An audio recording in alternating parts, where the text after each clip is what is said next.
Hello and welcome to the podcast. Thank you, Sir Somicron. It is good to be here on another Monday/Tuesday. Yeah. Oh, thank you for the resub. So part of Yes. my getting ready for the podcast is I get the theme song ready to play. I test that I can hear it, that the streaming can hear it, and then it just broke. I played it and I assumed it went because it made noises in OBS, but I didn't hear it. I played it like 2 minutes earlier, and I could hear it, and then it was just gone. So, That's so annoying and if dumb. if it didn't play in the VOD, well, shit. You go listen to another one of the hundreds of these we've done. It's in there somewhere. It's in there. Yeah. Yeah. Yeah. All right. Well, weird audiovisual stuff otherwise. We've got some StarCraft to talk about, a little bit of Warhammer to talk about. Just a smidge of both. Yeah. Yeah. Sounds about right. Let's start with the StarCrafts. Yeah. So the finals were held for GSL Season 1 of 2024. It was Hero versus Maru. It was just every Protoss fan was like, this is it. We can do this. I'd feel better if it wasn't Maru we had to fight here, but Yeah. it is a Protoss in the finals of a GSL. This We'll does not take it. happen very much. Yeah. We'll take it as a chance. And so game one happens. Maru does okay. I've never seen this before. Maru pulls the boys off of Oh. two bases. He pulls the SCVs, gets down to Hero's side of the map, looks around and goes, "Meh," and goes home. He just leaves. He just leaves. His entire army and all his SCVs. He didn't bring all his SCVs, to be fair. It was maybe like 20 of them. Okay. But yeah, he just sends everybody back home. And I'm like, I've never seen anyone do that. That's a committal. That's like, you kind of have to go at that point. And Mara's like, I don't have to. I've won Nope. 8 GSLs. I could do what I want. Right. I guess you don't. I guess if you go halfway across the map and lose a bunch, then you're probably fucked. Sure. But if you've got them and you still have mules, like nothing at home, kill the rest that you left, or your production or anything like that, you can just go home. And he did. And I mean, to spoil the end of the story, he did end up losing the game. Okay. But it was a 20-minute game. It's not like he was so down on economy that Hero was like, one more round of Stalkers, we win. Right. It was another 12 minutes before Mario lost. So it's like he's stabilized. He was doing Huh. fine economically. He killed the fourth base of Hero after he did his aborted pull the boys moment. Right. So, I mean, he was there. He was neck and neck. He was there. And it was really more Hero's DT harassment of Mario's Mineral Alliance that won Hero the game. Um, but yeah, I wonder if we're going to see more Terran players be like, all right, I'm going to pull the boys. Nope. Nah. Maru went home and he was fine. I can do that. Mario says, I don't have to commit if I don't want to commit. Right. It's fine. Exactly. That's exactly what happened. Yeah. Anywho, yeah, I mean, that was just great. So Hero wins game one, and I'm like, all right, Protoss fans everywhere, let's go. And then Maru just won the next 4 games, and I was like, oh. Oh. Well, all right. I guess that's our best of 7. It started okay. I mean, the game 1 was really good. And then... The other 4 were just ruffle stomps? No. Maybe 1 or 2 of them were. But there were a couple other good games in there. Okay. I mean, I don't know. It's small comfort for Protoss, right? Like, oh, Right. you didn't get entirely raffle stomped every game against Maru. Good for you, buddy. Enjoy the moral victory. You were able to hold your own. That's better than any Protoss has ever done for the last 3 years. Well done. It's been a long time. Yeah. So, I don't know. Maybe there's some hope there. I kind of wanted stats to get in to the final, but the semifinal was Hero stats and only one could make it in there. So, Right.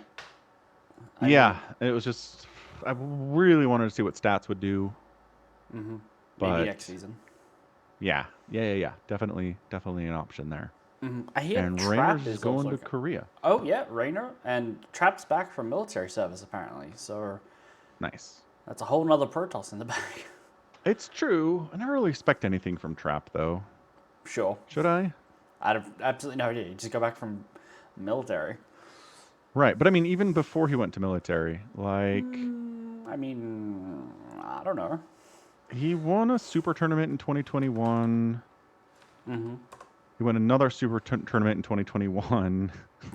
He won another super tournament in 2020. So, like, he's awesome at super tournaments. Yeah. I mean, that was that era. Like, Protoss was just winning every single super tournament they had. Right. But yeah, but when he gets to like a GSL or a He won a GSL Code A once. Code A, Code sure, A. Yeah. wonderful. Actually, he won a GSL. Just like a regular 2 GSLs in 2014. What? There you go. Seasons He 2 and did? 3. Well, actually, no. Now that I'm reading that, I was just looking at the gold tag, and I'm like, oh, it's gold. He came first. No, he somehow placed somewhere between first and 12th. That's what that means. Okay, Which that's hilarious. why does it display it like that? Do we no longer know who won these tournaments? Maybe life was involved, and they're like, No, it says innovation one. okay. Where did Trap come then? Because he didn't come 12th. He's not even in the playoffs.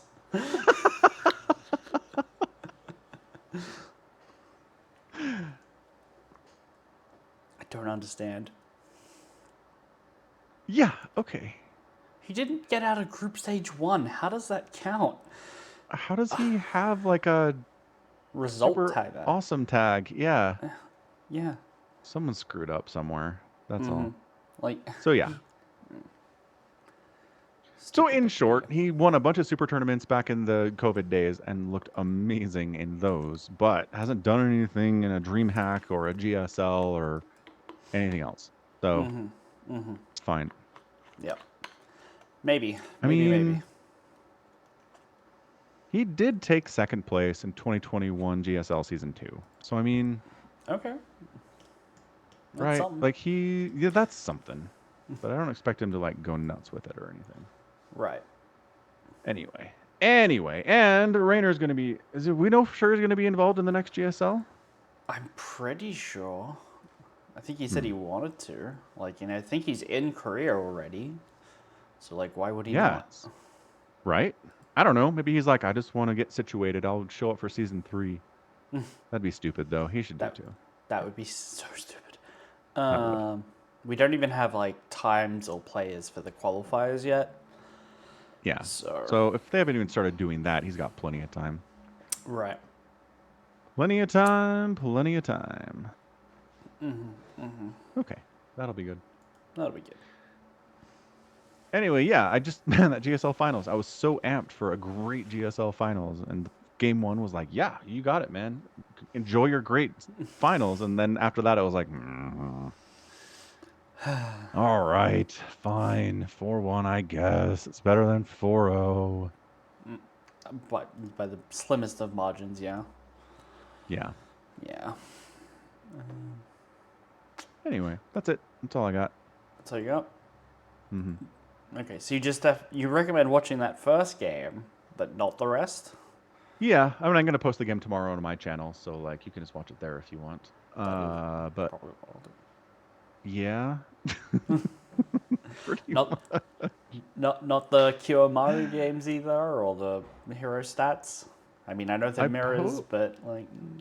Yeah, Kiramaru's a lot of fun. It's Sky Terran versus Sky Terran. Like it's battle cruisers and Vikings and all sorts of crazy stuff. It's a lot of fun. Okay. Yeah, that one's worth, I think. That's good to know. I mean, Hero Stats was okay. I watched that series, and nothing really stands out to me. I wasn't like, ooh, what a killer move in Game 3 for Stats to pull that off. I was just like, guess what it is? It's a bunch of Stalkers and Disruptors. Like, Warp Prism stuff, you know? It's Protoss bullshit. Yay. Yeah. Nothing's really changed that matchup all that much recently. Okay, fair enough. Yeah. Yeah. All right. Anywho, that's all the StarCraft I've got to talk about. Yeah, I mean, I don't think there's really much else going on in StarCraft at the moment, is there? Like, there's ESL that's still going every week, but like, kind of just wait for the main tournament, the big one each season, Yeah, and not the the little big stuff. ones. The little ones don't really interest me. Right. Yeah, Right. I'm with you. yeah.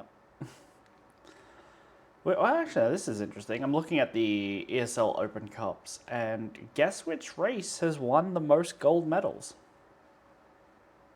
On ESL Opens, Yeah. are those regional?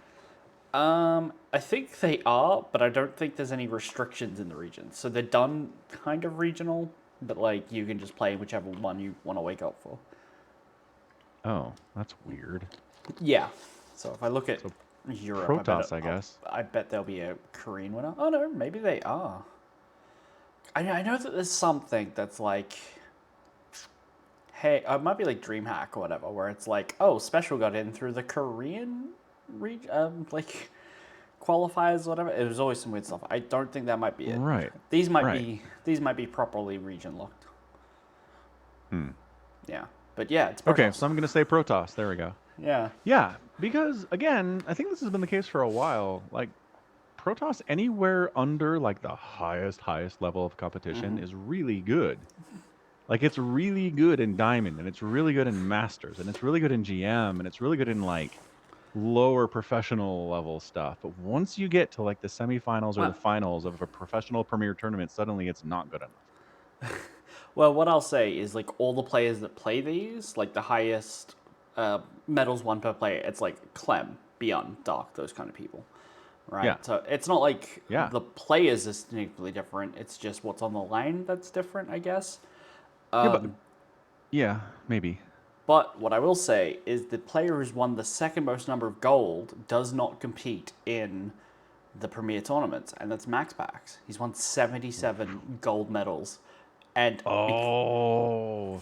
and because of this, Protoss across all the races has 266 wins, and Terran has 262. That's So the and answer is just Max Packs. the answer is just Max Pax. Okay, that's funny. Oh my gosh. Yeah. That's incredible. It's just Max Packs. That's it. That's the Yeah. answer. Nothing more complicated than that. This guy has to start showing up for in-person events eventually, doesn't he? That would be He can't nice. do this forever. I guess he can. There's nothing stopping him. But why would you? No idea.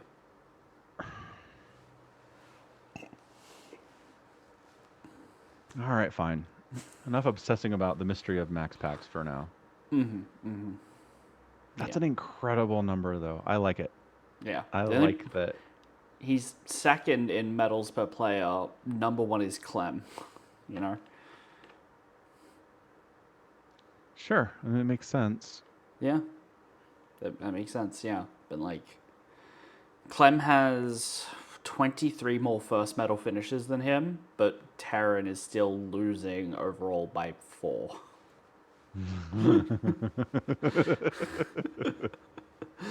And Zerg only has 140, by the way. Like, Yeah. Protoss and Terran Yeah. are nearly in the 300s. Zerg is sitting at like 150. It's wild. Yeah. I mean, yeah, like who are the Zergs competing in this thing? Dark, Solar, Raynor. Why is Cyril not on this list? Like, does he? Oh no, Yeah. he's played in one ESL Open Cup. That's why. Well, he's won Cyril's one. just like, it's beneath me. Yeah, maybe. Maybe. Maybe he's like, you know what? I've got enough prize money. Everyone else can have some this week. It's like, I'll let the peasants squabble around in the dirt.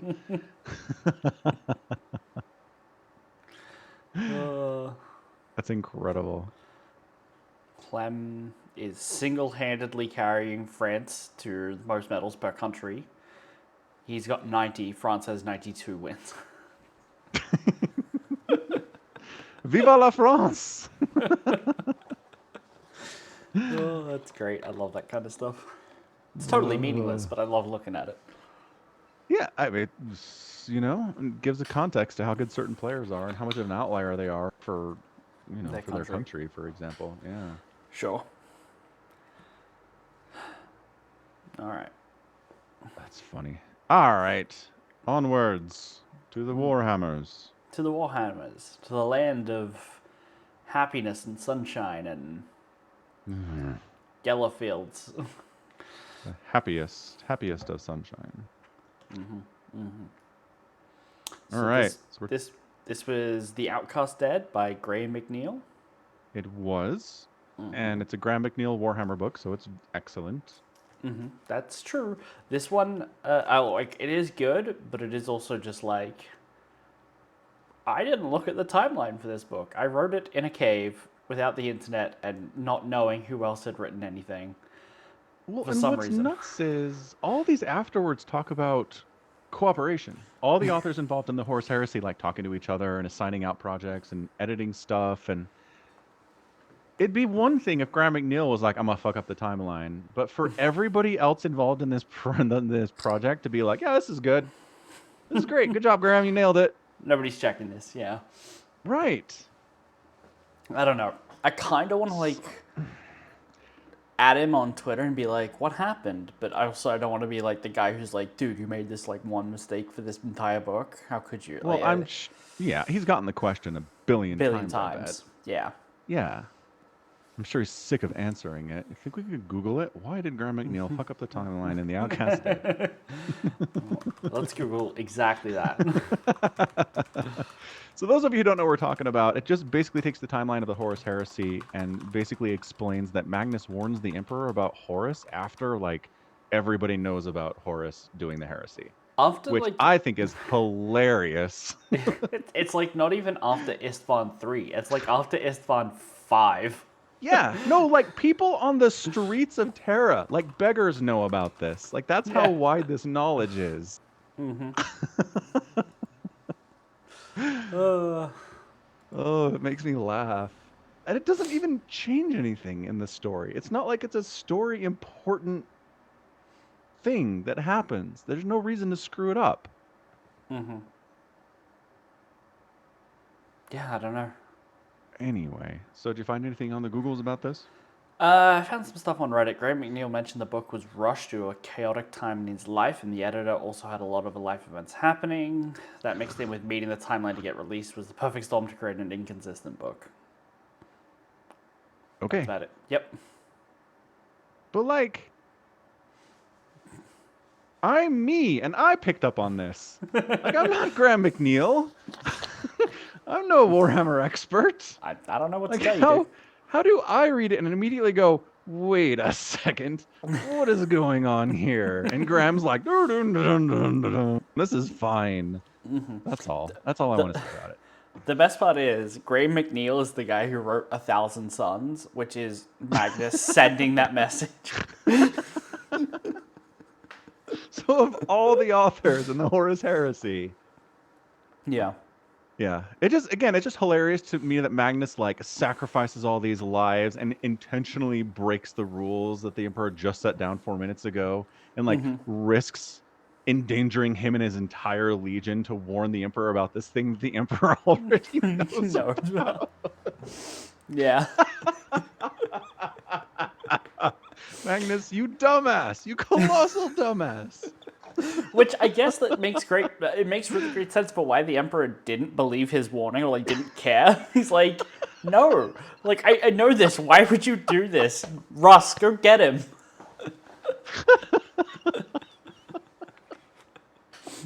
It's great. That's the new canon. That's it. That's why the Emperor was so pissed. That's why he was so mad. It's because he already knew, and Magnus did all this garbage for no reason at all. I like it. I also like in the book that it kind of explores the effects of Magnus's little trip to Terra. Like, it totally blows the minds of a bunch of people, a bunch of psychers. Even just like normal people end up like having like Yeah, psychotic breakdowns because of it. right. Which I think was definitely something missing in A Thousand Suns, like the repercussions that just like the effects on general terror. Like it doesn't even talk about what happened specifically in the room where the Emperor was, and like all the problems that that are there now because of it. Like it still hasn't like none of the books have touched on that, but it's good to Right. see like the City of Sight being like, oh, so like the entire 2,000 people in Quia Primus died. You know, Right. just in like the tidal wave of Magnus's arrival. Like he wasn't trying; he just brought so much warp through with him trying to do this. He's drove thousands mad. Right. Bonkers. Yeah, Not good times. no good times. Nope. No. So, did you like the main point of view character, Kaiju Lane? Yeah. So Kai's an interesting character. Mm-hmm. Kaiju Lane. In the afterward, Graham basically says, I kind of want to make a character that wasn't inherently likable. Because he is. He's just kind of whiny and like, I hate everyone in authority and wah, wah, wah, me, and I had something bad happen to me. And you're kind of like, all right, dude, Well, we get it. There's a I little don't. bit of that. Yeah, kind of, but like, I don't know. I felt like it was more like if I, because I don't get the foreword or the afterword or anything like that. If I had Sure. not knowing that, I read this book going, oh, Gray McNeill wanted to write a character with PTSD, right? He just wanted to write someone who's in the what the Imperium considers mental rehabilitation, which is woefully insufficient as multiple organizations essentially try to like ascertain whether or not he's still functional or like useful to them, and then passing them off to the next one to save their own reputations. Right. And if And I, everybody gives up on you, they kill you. yeah, they It's just great. feed you to the Hollow Mountain. It's great.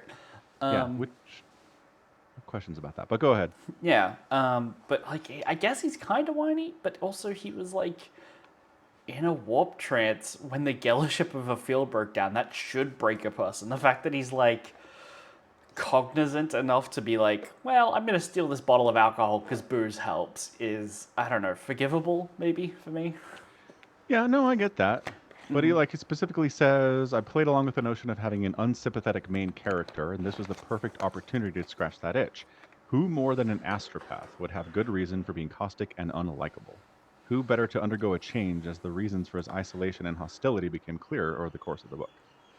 But he's not hostile to anyone, right? Like, What are you talking about? The guy that's taken him in?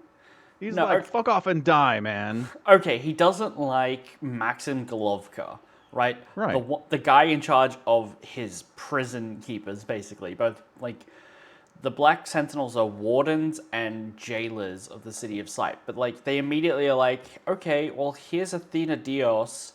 She's going to try and rehabilitate you, and instantly becomes her best friend, right? Like he's immediately very likable to the people who's actually there to give a fuck about him. Beyond, are you a threat? Yes, no.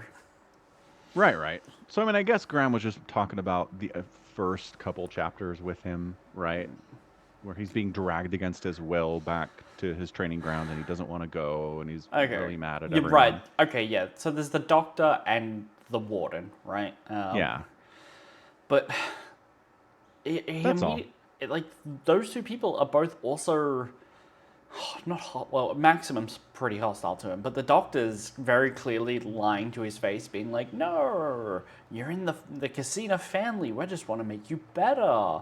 We're definitely not just like trying to see if you're still useful or not." You know. Yeah. So like you get it to that guy. He doesn't come off as being hostile to the doctor because the book says you should be on Kai's side for that. Yeah, I think so. Again, it's not that he comes off as an antagonist or someone that you just thoroughly hate, I right? just I mean, could just the word that he uses is kind of caustic and a little bit unlikable. That's all. I at no point found him unlikable. You didn't get though. there at all. No, Okay. literally Well. never.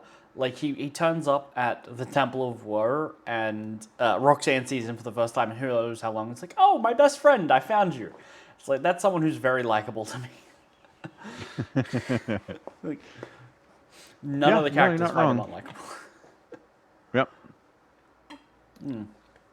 But anyway, So anyway, yeah. So like the backstory here is that Kai is on a ship and it gets hit by some combination of warp garbage and the ship dies. yep. But he survives and the whatever she is again. She is a navigator. Right. The navigator. So basically him and her are the only ones that survive this thing. Yeah. Because the Gellerfield fails, which we've read other books where Gellerfields fail. Mm-hmm.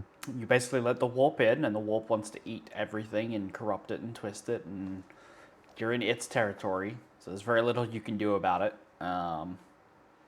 But the ship breaks apart, and he survives, but he was in a nuncio trance, which is like a sending... It's like him using his powers, basically, to like send a message, because he is long-range communications for the ship, the Argo. Mm-hmm. And he basically, as a result, hears literally all the people on the ship, thousands of people, every single one of their death screams and all their worst fears and nightmares as they're played out by the demons that break in, which he also hears. And he describes hearing some pretty fucked up shit. Yep. Yeah, I don't Real ever want... horror show stuff, yeah. Yeah. So he's had a rough time of it. And Roxanne also survives, but she's like much more important to the Castana house because she's like an actual member of the Navis house, and he's like a contractor basically. Yeah. So I don't know. They like try to just be like, go stay in your room to her, but she like breaks out and hangs out in the Petitioner City, which I really like the description that's given as the Petitioner City and how it grows. And it's just like people waiting to get let into the palace, and it like this is a city that forms around it. Right, because there are so many people who want to get in, and so not enough room in there for the people that want to get in at any time. That a city just springs up.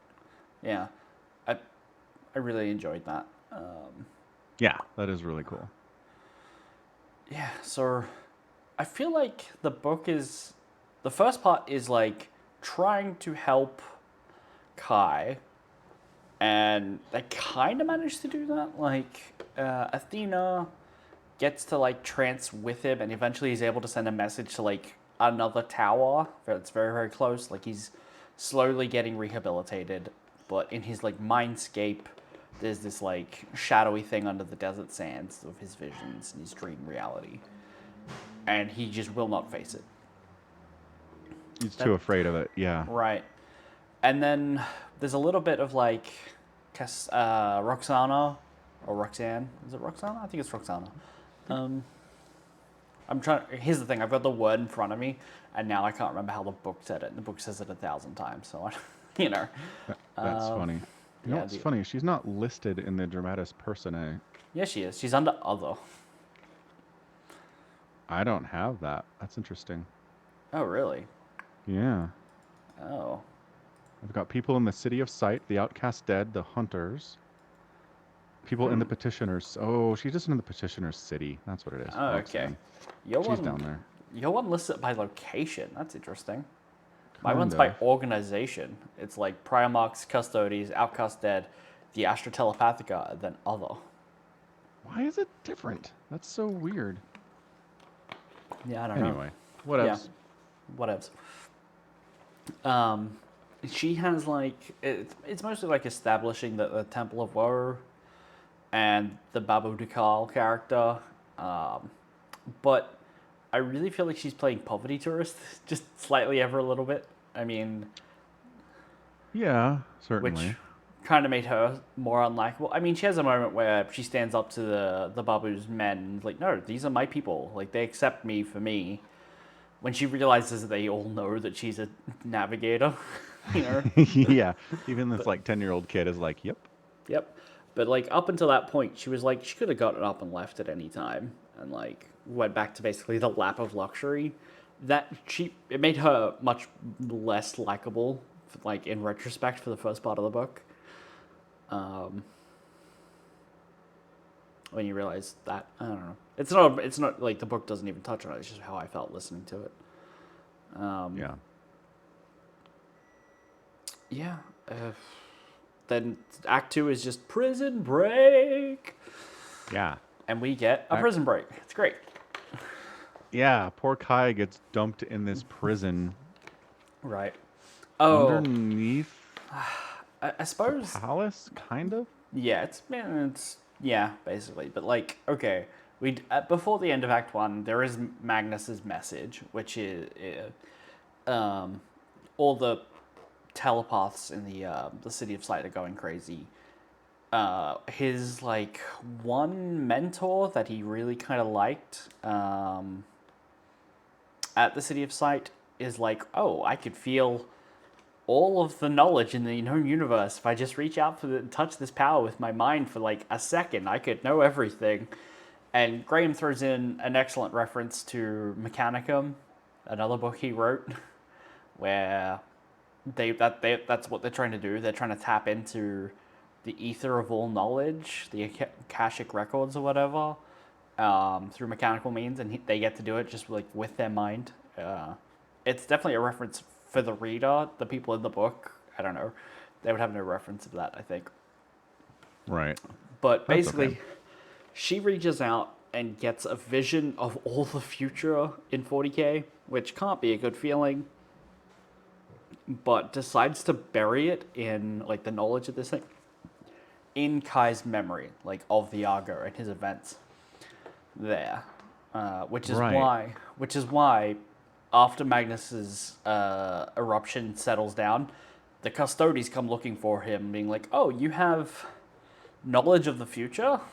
You're coming with us. Our neurolocutors will get that out of you in a zippy." Right. Super And easy. so that's why they throw him into prison. I guess, yeah. Which why? Like I understand we need to get him in the same place that the other characters are, but Right. I think. there's not like some insane asylum or like weird military hospital you can do this in. You know what I mean? Yeah, so I'm wondering if this prison, what is it, Kangbamawer, is actually the Blackstone. It's like a Blackstone fortress, so like because there is a Blackstone prison, I believe. Which Blackstone is like, it's very psychically inert, and so throwing a psyker in there to interrogate him is probably a safer way to conduct your experiments on him or torture. Um, but it doesn't seem like it is. It's just like another prison. Because why would you like throwing a father in there makes sense because he's 1,000 sons that you've arrested at the start of the book. But the rest of Right. the Space Marines aren't. So Right. why would they go there? I guess you want to keep them all together, but like, I don't know. It's just they decided to throw him in prison. Sure.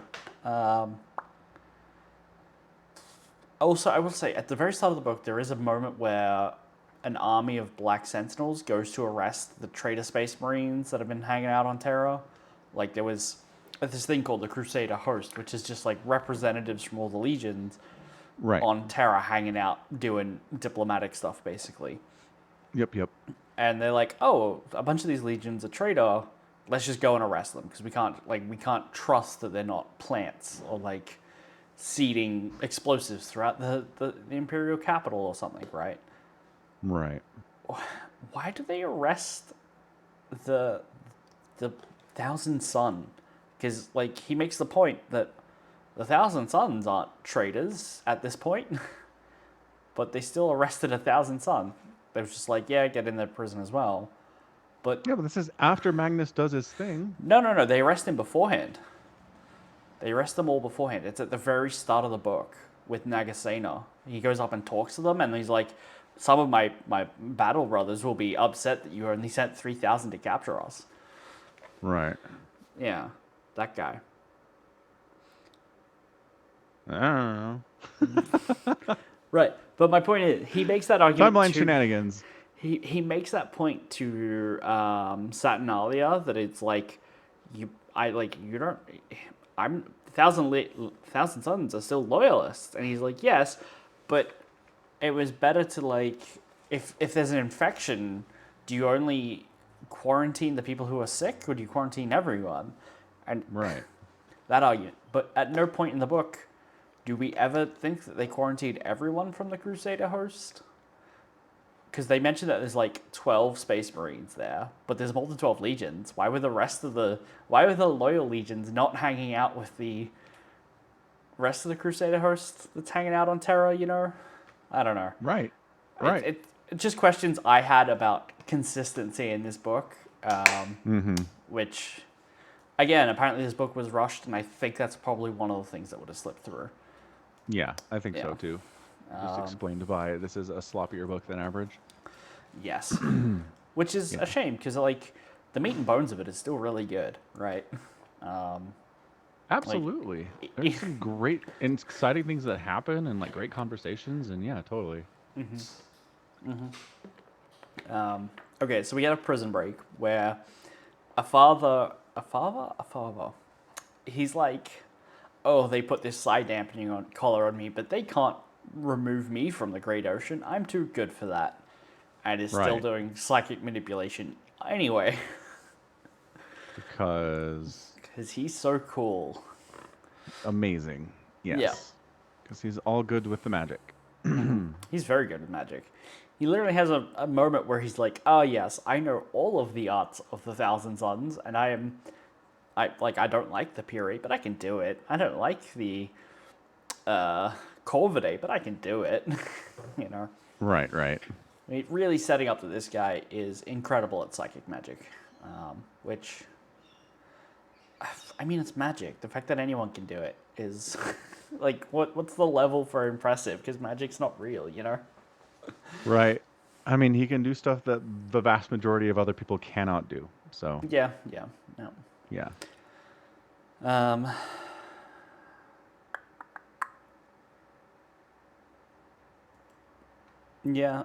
How does he escape again? He turns. He basically finds a guard who's like not super happy with his job. Yes. And all he wants to do is like go be with his sons, but like he's stuck here being a prison guard. Right. And that's enough, apparently. If you're like mildly dissatisfied with your work, Tharva can get in there and like make you a puppet. Right. Yeah. Yes. I mean, he does it. He does it with one of the neurolocutors too, who's like torturing Kai. And he never explicitly says that guy's unhappy with his job. It might just be easier if you're dissatisfied and have like an in for him. Yeah. I guess. I don't know. Either way. Either way. Yeah, and so he's just been kind of like probing around the prison, seeing who else is in there. He finds Kai, and he's like, that's an interesting mind. Something's going on in there. He makes a specific attempt, specifically tells the other Space Marines that he rescues, we need to get this kid too. Right. It is interesting because, like, a father's in this prison when Magnus has his big moment, right? And he's like, oh, Magnus told me your name and to go looking for you. Like, he has all this... a long time ago. Maybe? Or is it, like, something he heard when Magnus rolled through? Like, has he recently been told this? Or was he told it a long time ago and Magnus is like, you know, I had this vision one day about a guy named Kai. You should keep an eye out for that name. Right. Again, I'm just put it in a pile of things that may be a smidge inconsistent. Right. Just gonna leave it there for sure. Yeah, but he convinces one of those Black Sentinels that's hanging out with a Custodes to shoot the Custodes. It's like, just blow a plasma hole in his back and start releasing us. Which plasma hole in the back is like the way to take down one of these guys, apparently. It happens a couple times. 3 times, I think. Yeah, I mean, so this is one of the other problems that people have is power scaling in this book is kind of off, where a unarmored world eater manages to punch through the battle plate of a Custodes and rip out his spine. Right. Which I mean, he's got the butcher's nails. He's very, very angry. That's what world eaters do. Is that believable? I was okay with it. He's a world eater, man. Like, Yeah. these guys are not... And that's not just a world eater. He was with Ingron. That Right? was that was like a high level dude, I guess. Yeah. Like, one of the OGs. Yeah. And there is okay, one point in defense of the writing, I guess, is the Custodes in this prison are all Custodes who maybe have like a biological defect. Like the main guy, he had like some poison splashed on him temporarily, and his body fixed it, but his eye was left slightly impaired, just enough that he wasn't quite up to Custodes' frontline standards, and that's why they've all been given prison roles. So Right. maybe the Custodes he punched and ripped out his spine was impaired in some way before the fight started. Like he had a limp, and that was enough. Yeah. Not quite at 100%. Yeah. Yeah. So Yeah. maybe. Also, maybe this was a Custodes from 1987 and was just wearing leather pants. Leather pants and a full giant helmet. Yeah. And a cape. Cape. Yeah. Yeah. Certainly easier to punch through his chest and rip out his spine in that case. Yes, it would. 100%. Yeah, so we get some good interactions with the Space Marines who've been kind of unjustly imprisoned. Right, because They have conversations like, what did we do? And they're like, yeah, what did we do? and some of them are like, if maybe our Primarchs have a legitimate reason, we should go back to them and see, Yeah. right? Like a lot We'll of them, talk. and we'll talk. And bless the World Eaters, because they're the ones who are like, and if Angron has just turned traitor for no fucking reason because he's angry and petty vengeances, I will kill him myself. Yeah. It is great. I absolutely Just love like, good luck with that, man. World Eaters. Is so straightforward. I love it. They're great. They are. Like, Yeah, and some of them are like, and if they've turned traitor, then I'll fight against them. And it's like, oh, all right. yeah. Fair enough. That does happen. We've got a couple examples of that. Yeah. Yeah. So anyway, so they do prison break. They steal a plane. They crash it in the Petitioner's City because we've been in the Petitioner's City for a while in the book now. And then they're like, we got to find a way off planet. Also in the crash, our World Eater guy gets seriously injured. Not the World Eater, the Death Guard, Githua. Oh, right. Sorry. The Death Guard one. Yeah, Githua gets is super interesting. mega injured. Yeah, I don't think Githua is a character from anywhere else, but he, like, when he dies, eventually, like, he gets wounded, and they're like, let's go find an apothecary in this city. There must be someone. And he eventually dies there, right? But, like, Yeah. one of his buddy, the Emperor's Children guy, Argentinius Chiron, has this, like, little speech about, do you know who that was? That was Githua, a member of the Death Guard who was the first lantern bearer and all this stuff. Like, he lists out this like list of titles about how cool this guy was, and it's like, why didn't we see any of that beforehand? Like, it's great, but show don't tell. There's a lot of legions. Yeah, And yeah. It's just. So the one title that sticks out is the Bearer of the Lantern. Like, he was the first lantern bearer. The lantern is Right. the plasma pistol that Mortarion uses. So this was the guy that had the gun that the Primarch now has, and still has in 40k, like 10,000 years later. So that's why it's like, okay, this list of titles must have been impressive if he was given like this ancient relic weapon, And I just feel like Githua doesn't do a whole lot in the book. He's basically there to die. Pretty much, yeah. Yeah. I mean, he fights. He's almost dead, and he does a really good fight, and then he dies. So that's good. It's true. He does do a lot of killing. Yeah. Because, okay, so they go to the like Kai's got some issues, right? Like in the crash, they realize that the people hunting them after the prison break are like listening in through his cybernetic eyes. Kai has cybernetic eyes. We skip that bit, and they like rip it out just like with their hands. One of the Space Right. Marines is like, yoink, and you're like, oh, But it's like surgical. surgical, Because right? later they meet a surgeon who's like, these are removed really cleanly. Completely. And he's like, yeah, I pulled it out. And he's like, what? Yeah. How did that happen? Space Marine. They can do Space, things. they can do things. Really clean tears. Right. And so they're like, okay, let's go find an apothecary for Kai and for Githua. Sure, why not? They run into the Babu Dukal's men, who are like, Space Marines in the city? What's all that about? Let's go investigate. If they are Space Marines, I want their gene seed. Right. Because he's a Thunder Warrior, He right? is a Thunder Warrior, yeah. Probably one Yeah. of the last surviving Thunder Warriors as well. Sure seems like it. I don't really run into anybody else so far, anyway. Yeah. Is it just me? Like, it's one thing. I like lots of the little examples of, like, the Imperium being totally corrupt, like, almost from the get go, and just inept. Like, in the Valdor book, the High Lords were, like, monopolizing the people who made their clothes as, like, royal vestments almost immediately. It's just, like, petty little perks. But Right. there's this city growing on the outside of the palace, and they're just like, yeah, this one gang, they can just control it. Like we're not going to even attempt to send in our RBDs or law enforcements or the custodies for a gang leader who's like leaving people on spikes. I feel like Like consistently hanging corpses off of meat hooks. Yeah, it's a great right. look. It's just I don't want to I don't know. I'm torn between liking that the Imperium is like has so much going on that like the stuff on their doorstep is complete like they consider it beneath their notice or like not worthy, or they're just complicitly okay with a gang warlord butchering people. Right. Like, why?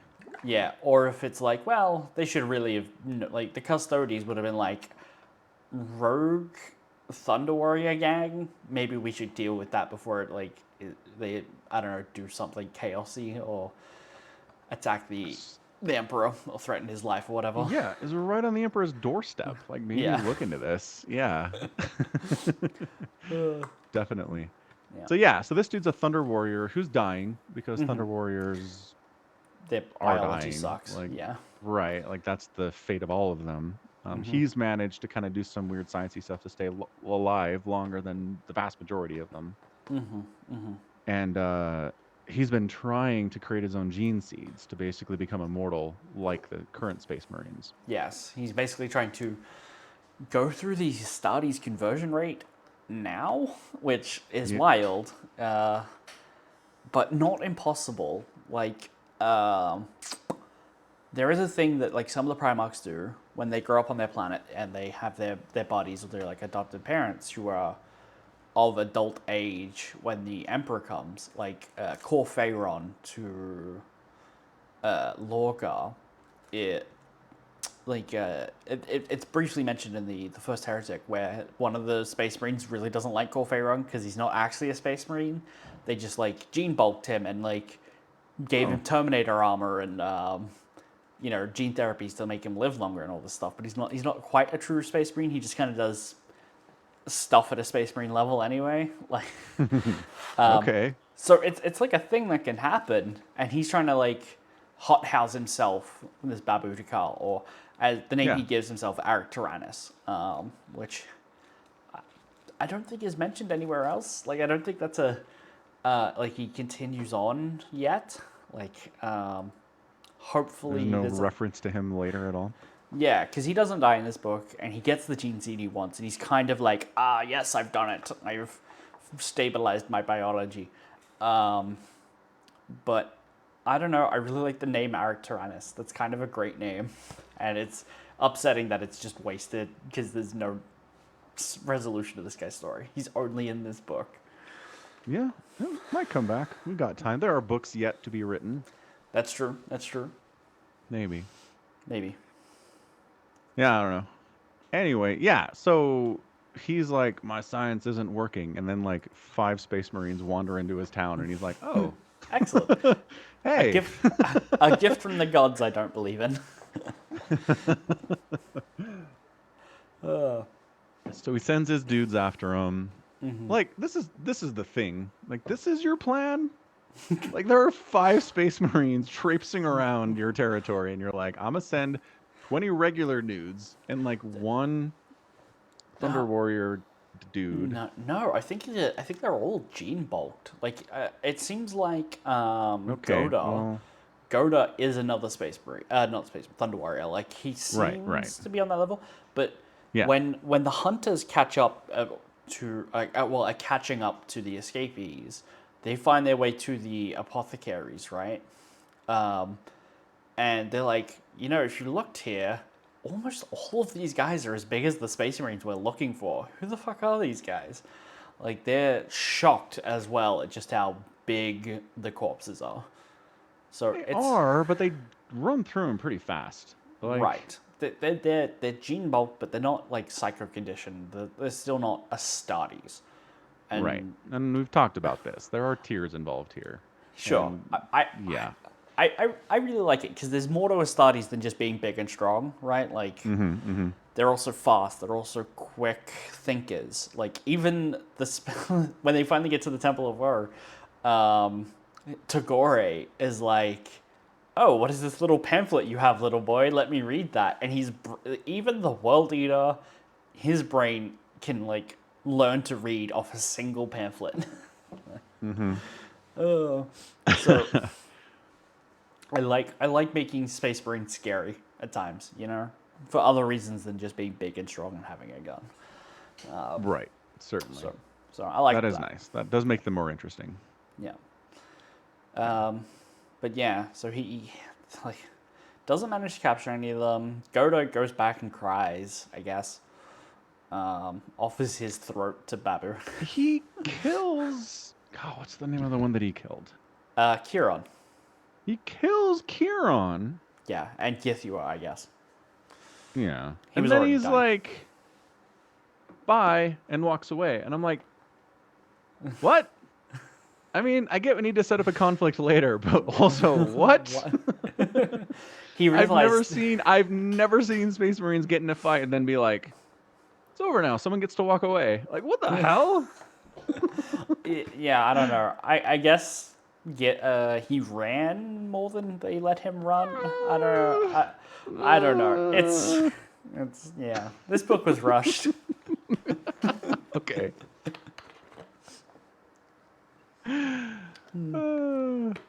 Yeah, so guess what? He shows up later. Yeah, with more men and the Babu himself. Right, which he probably should have done in the first place, honestly. Yeah, maybe It was 5 Space Marines. 7. Like, what did you think was going to happen? Like, Goda goes back and he's like, I have failed. And I'm like, well, yeah. It was not a winnable fight, my dude. That's all. Yeah. So yeah, Kai and the rest of the Space Marines end up at the Temple of Woe. Everyone's still trying to get Kai to find out what kind of vision he had implanted in his brain. And this mysterious dude starts showing up in his dream space. Oh yeah, he was like having chats with what did they call it? Someone who can like cross between people's dreams. They give it a like name. A super powered psyker, basically, but I don't know what word they use for it. Yeah, I don't. Yeah, but like there aren't supposed to be any, right? He's like, there are stories of these crazy powerful psychers who can get into other people's dream spaces and like control giant armies with their minds, and like they are super dangerous. Right. And they all got killed during the Unification Wars, so they're all gone. But someone's in here with me, and there's not a lot of explanation for that, right? Right. Yeah.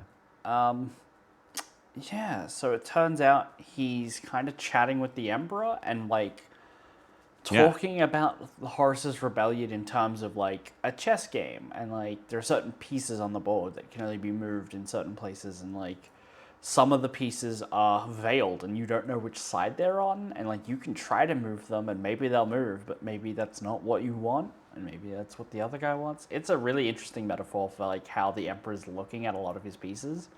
The immediate suspicion on some things but not others is telling. We don't know what he's exactly looking at, but you can guess, right?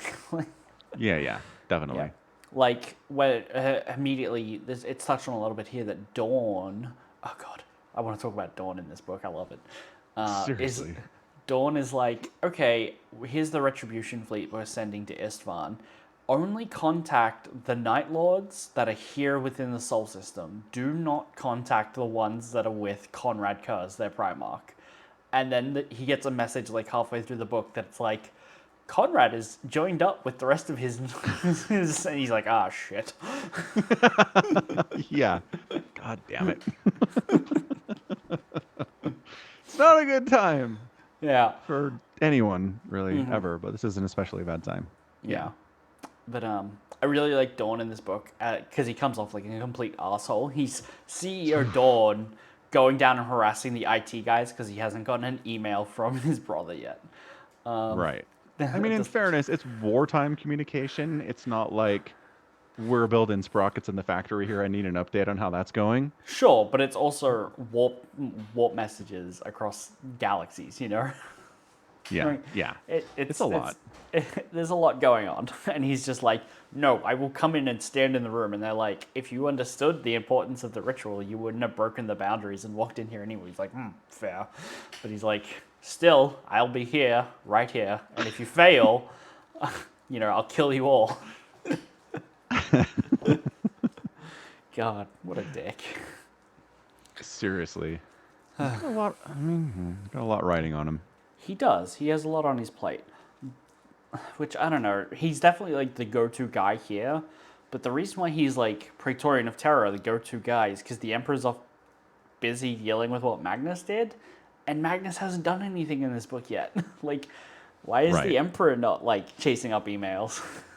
Looking for information, you know? He's just not present for no reason in a lot of the book. I don't know. Because timelines are hard. Because timelines are hard. This book was rushed. Definitely. So I do like the Emperor in Kai's Dreamscape because everybody wants to know what's in his head. Like everyone's like willing to like torture this poor kid and put chemicals in his body and like attack his mind. And the Emperor's like, you'll tell me if you can. Play a little chess. Yeah, it'll be fine. It'll work out. Openly admits that like if he could have ripped it from his mind, he probably would have. And that's a good point. That's an excellent point. But I mean, the Emperor at least kind of understands that he can't rip it out of his mind, and Kai has to be the one to like face his fear of like what happened on the Argo and his guilt of like in his mind letting the demons in, even though Roxanne later tells him like everyone's been telling him no, it wasn't really your fault. Like sure, the noble house tried to pin it on you or whatever, but like everyone was telling him like the ship was overdue for refits, or Roxanne's like there was a huge tidal wave, like a surge of like warp activity while we were in transit. Like it wasn't your fault, and the ship was old. And I think Roxanne telling him that really has much more meaning than like the clinical detachment of everyone else who's trying to get something from him. Like he tells her everything that's happened. Like I've had this knowledge put in my brain, but I can't get to it. And she doesn't even ask what it is. Like she doesn't even try to be like, you should tell me. And it's like she gets it immediately because she's been through the same things as him. And like she found her peace here helping other people, I guess, is like what's going on. But I really liked that like there was someone who could connect with Kai at the end there and like really gets it. And like the Emperor got it, but was like not gonna like tell him what to do because again it's the same like authority thing where it's like he just doesn't believe it in himself, you know. Right. So eventually Roxanne navigators are kind of psychos, right? They're not like magic kind. They just like have a third eye and they can open it and kill people with it and like look into the warp and help plot routes, but they're not typically like psychics like the rest of them. Like they don't need to go get blinded by the soulbound to the Astronomicon like Kai was, and Right, like right.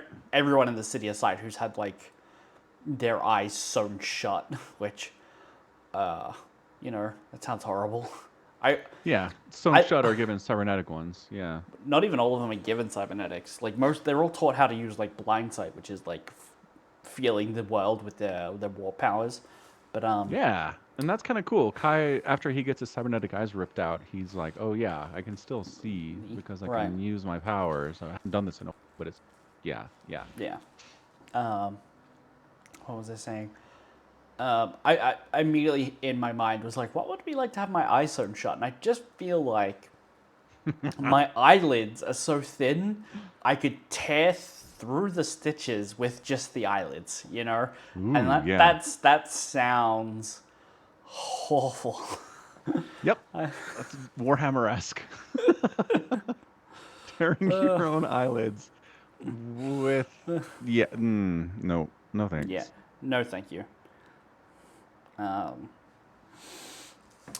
yeah, so my new personal fear aside, um, she like joins him in his mindscape and shows him what happened to the Argo from her perspective, and really helps to connect with him and like understands what he's doing on more than just like a clinical level. And he's Yeah, I mean, it's really nice too because like everyone who's met Kai in the book so far has been kind of like treating him like garbage a little bit. a little bit, yep, Like a little bit from like some people that treat him entirely like garbage and some people that just make a little bit like garbage, right? There's this right, scale, but right, nobody's really treating him like a person. yeah, And then Roxanne shows up and he's so damaged he barely remembers her. He's like, there was someone else on the ship that I was a friend with, but I don't remember what she looks like and I don't remember her name. right. And then they meet up and she's just like, you're a person. I know you. You're great. And he's like, Oh, like this love just like pours over him and he's like, I haven't felt this in a long time. Yeah, right, it right. was a nice moment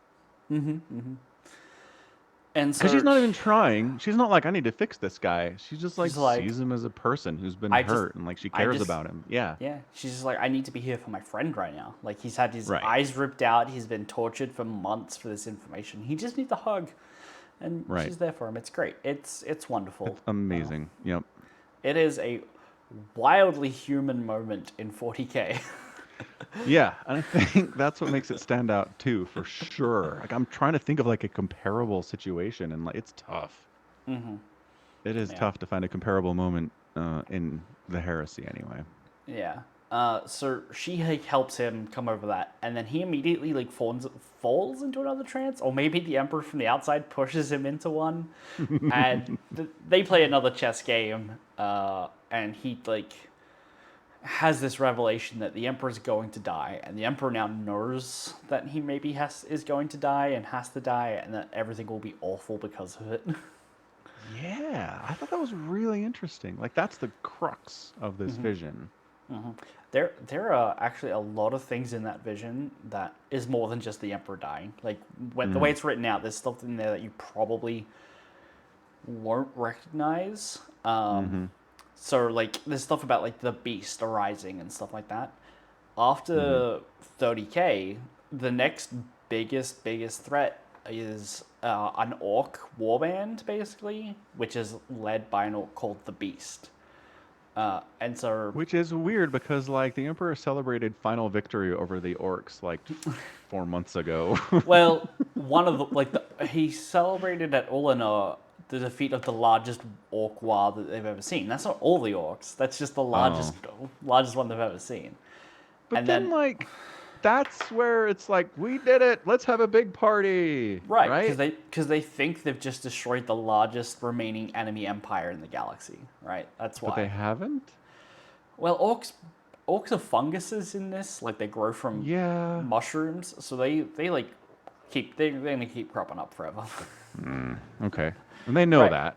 Right. But the beast is really interesting because it's like the actual orc, the beast is a croc, which is a predecessor to the orc species. Like So imagine orcs, but they're not monstrously stupid. Like they actually can like think and use tactics and wear power armor that works and isn't just shiny. There was one Ugh. frog and it nearly destroyed the Imperium, right? Like a Right. 1,000 years after the Horus Heresy. It's like this guy was a problem. Like one of the remaining Primarchs who survived the Horus Heresy dies stopping them, basically. Uh, Right. yeah, so the vision is of a lot of I don't know. It's kind of a tease of like things that have already like written in books that we know are big, awful things that happen. So for me, it's like, oh, I recognize each of those plot details. One of them is I think in the book it's called it the Reign of Blood, or the no, it's the Age of Apostasy that gets mentioned, which is when the Imperial Church that later rises does a little bit of a coup, Right. Right. which Which I we've explained talked to you. about. I talked to you about it the other day. So Yeah. the Emperor not only learns that he's going to die, but everything will be awful for all time, basically afterwards as well. But the Mm-hmm. Imperium technically survives through those things, is what he learns. But he will be not happy about it, I guess.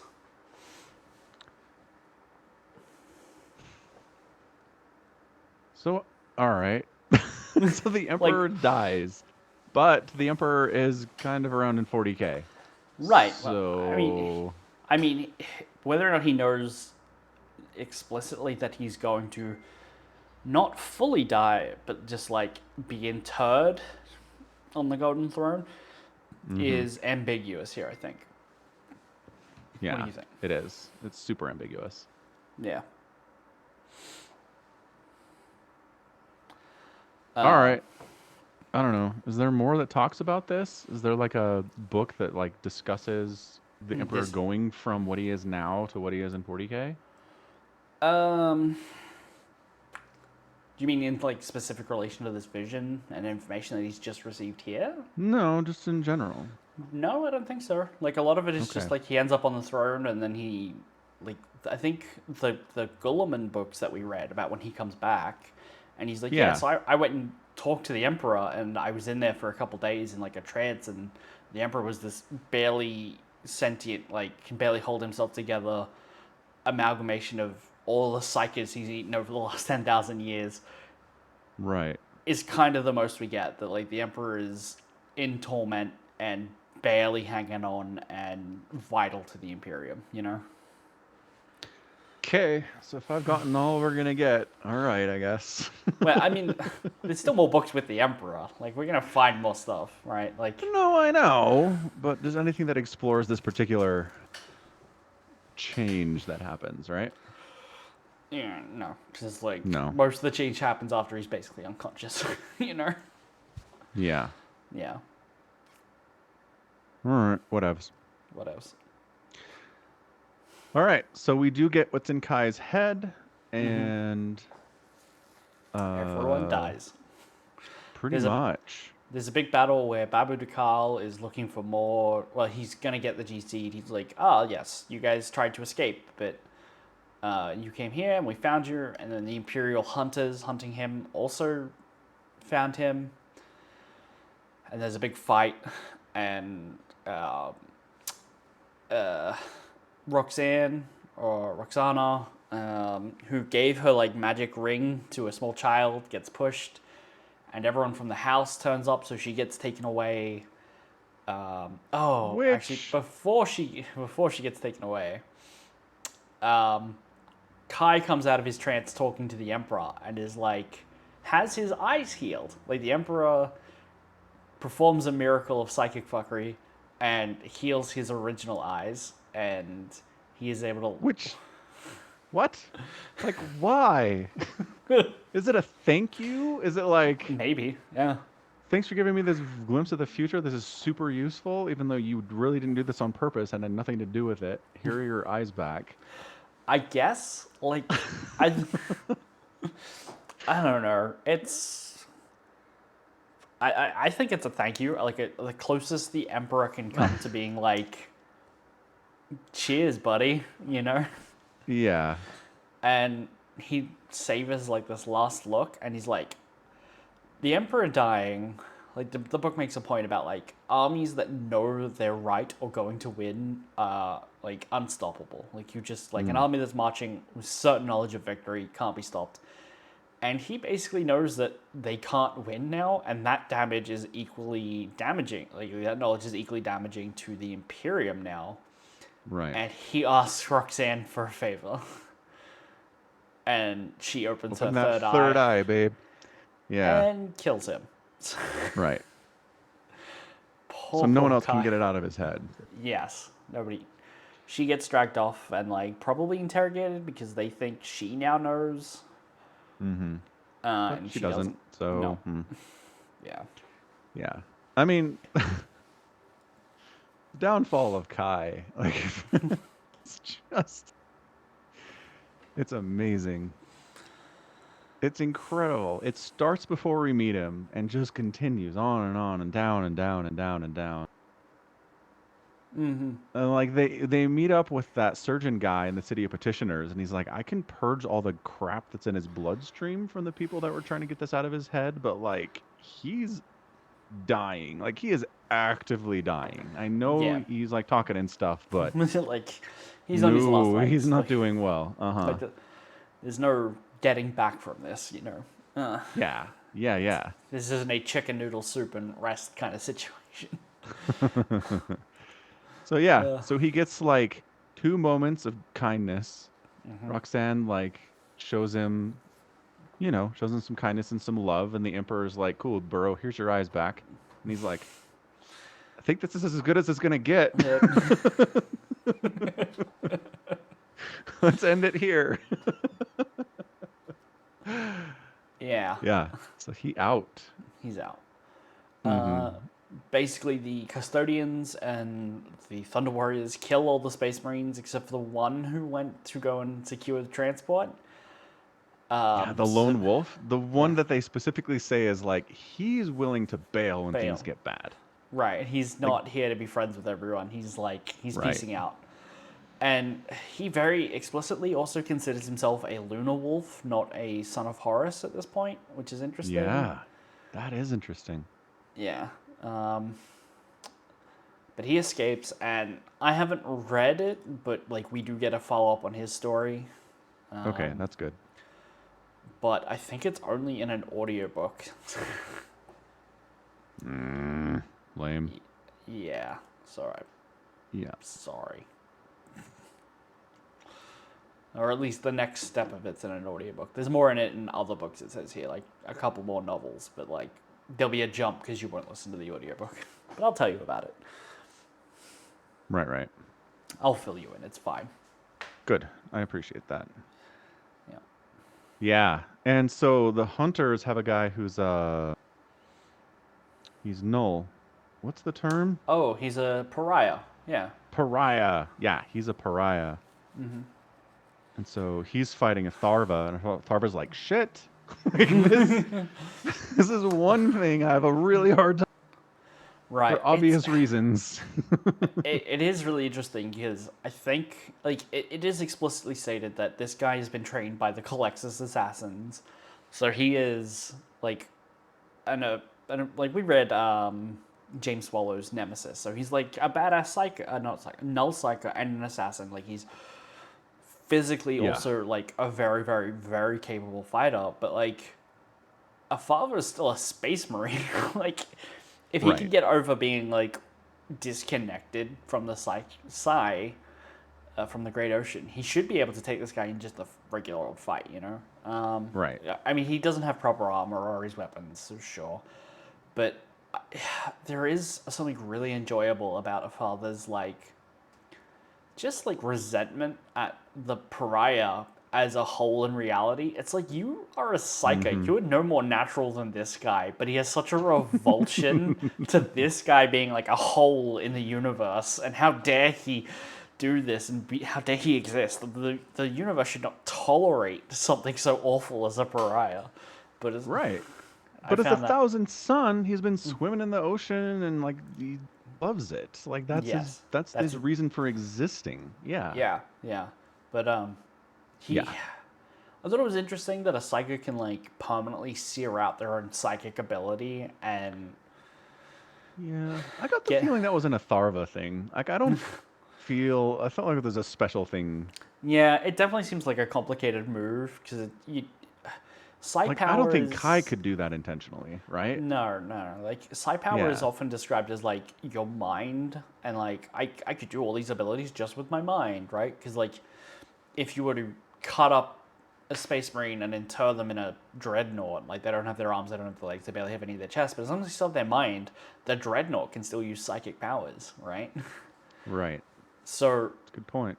it feels like a father being like, yeah, it's probably a really badass move that he can like sear part of his brain and be like, and now I'm no longer psychic.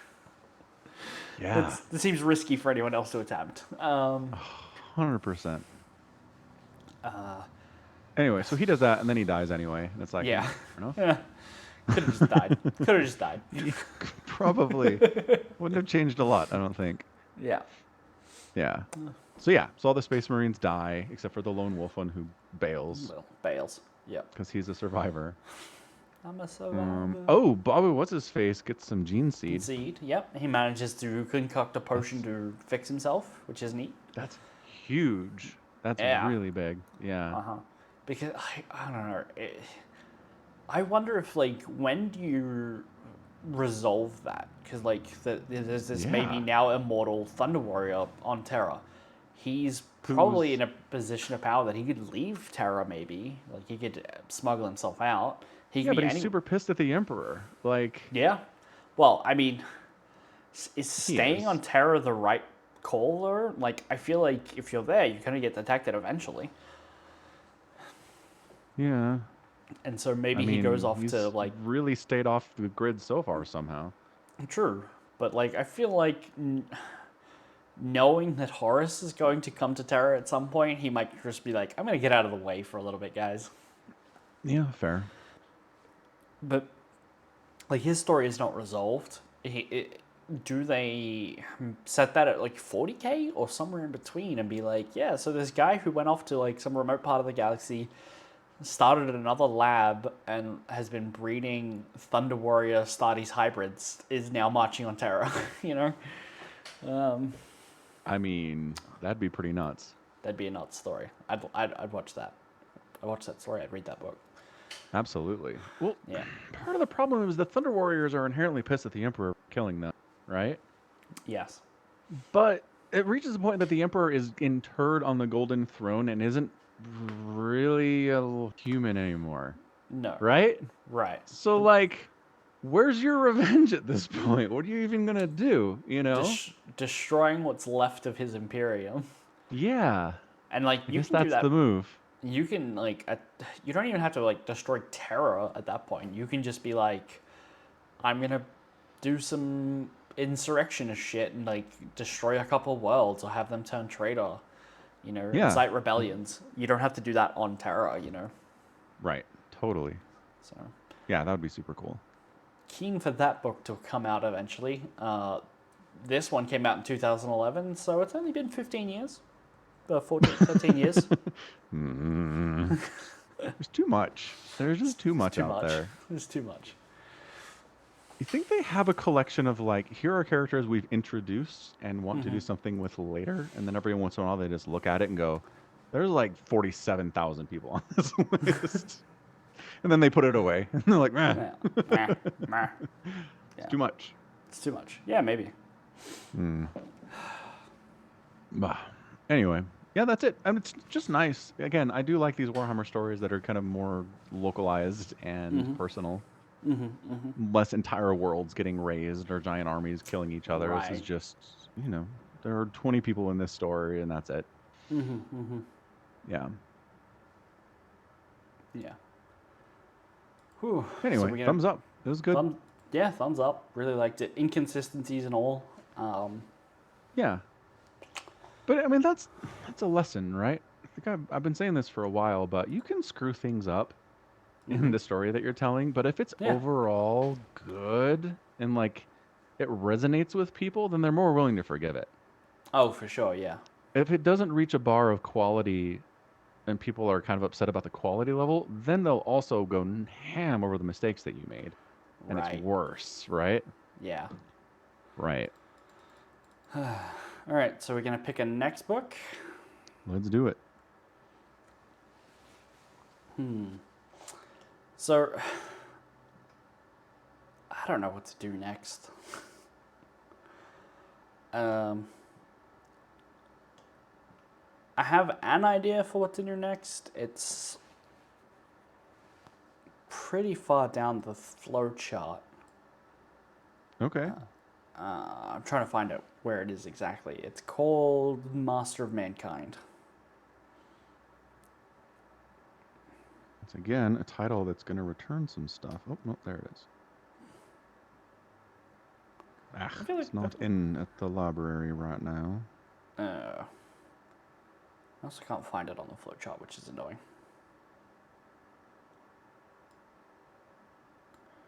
Oh, it's not even in my library's catalog. That's even worse. Okay. Oh, yeah.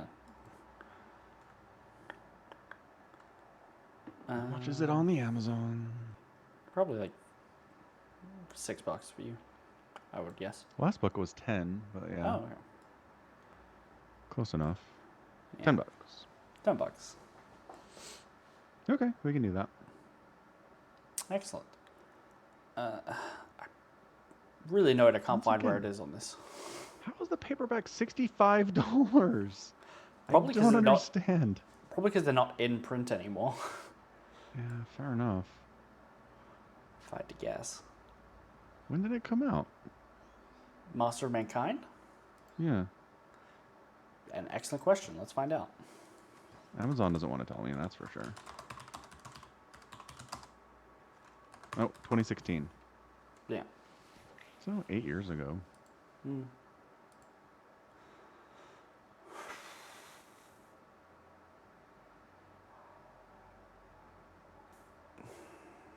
Oh, there it is. I found it. Good job. Yep. So, how much of these branches are we going to fully explore at this point? Beats me.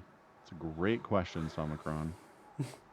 Because, like, if we wanted to do more of the Ultramarine one, which is like all unremembered Empire and like what's going on in Calth. Like what happens like, after Calth, yeah. Yeah. We also need to know about who the Lion is, which he's the Primarch of the First Legion. And that would mean going to read Descent of Angels again. Not again, but it's like, at this point, do we want to go back and read a book that is 90% before the Heresy even kicks off? We're spending a lot of time either at the start of the Heresy or before it, right? And I did watch an interview with Dan Abnett where he says there was like a 10-year period or something where they felt like all of the books were just like stuff happening in the middle of the Heresy, and there would needed to be like a drive to just move on and get to like the meat of it. And so I'm wondering how much of this we skip and you just go, explain this character to me or these events when they get referenced, you know? And we move on I mean, that does sound like an efficient way to do some of this, yeah. Yeah.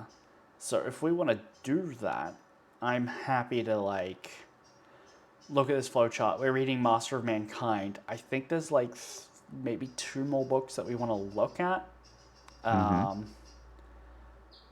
before we just move to the Siege of Terror. And we just like, all right, skip to like the final chapters, you know? Right. I mean, I say final chapters. The Siege of Terror is like 13 books, but they're all in a straight line. Chronologically, it makes sense. Yeah. Yeah. All right, cool. That sounds good. All right, we'll excellent. read Master of Mankind, and then we'll go from there. Yep. And skip some stuff, have some conversations. Yes. All right. Sounds good to me. Also, I don't know how long we had been doing the podcast before I realized we were on the old overlay. Like, we had the old theme up. I had no idea. I just, like, I'm looking at it, I'm like, this looks really familiar. It looks right because it's the podcast overlay. But Right. It was... Oh, that's on me, anyone watching who's, like, why are they back on this? That's why I was zoned out, I guess. I mean, I didn't see it, so. Oh, that's something. Same page. Same page. All right, cool. So we wrap it up? Yeah, let's wrap it up. Put a bow on it. All right. So that's going to be it from us. This has been Somicron and Falcon Paladin with another edition of the Falcon Paladin Hour, streamed live at twitch.tv/Somicron on Monday or Tuesday, depending on where you are in the world. You can just check it out and see old VODs there, or at youtube.com/@Somicron. They're there as well. If you want to support the pod, you can do so by buying stuff at falconpaladin.store or pledging at Patreon, patreon.com/Somicron. So yeah, we'll be back in about a week, talking some more StarCraft and some more Warhammer and something else that comes into mind. Whatever we want to talk about. Yep. Whatever we want to talk about. And until then, take care of yourself, and thanks for watching. Bye. Bye.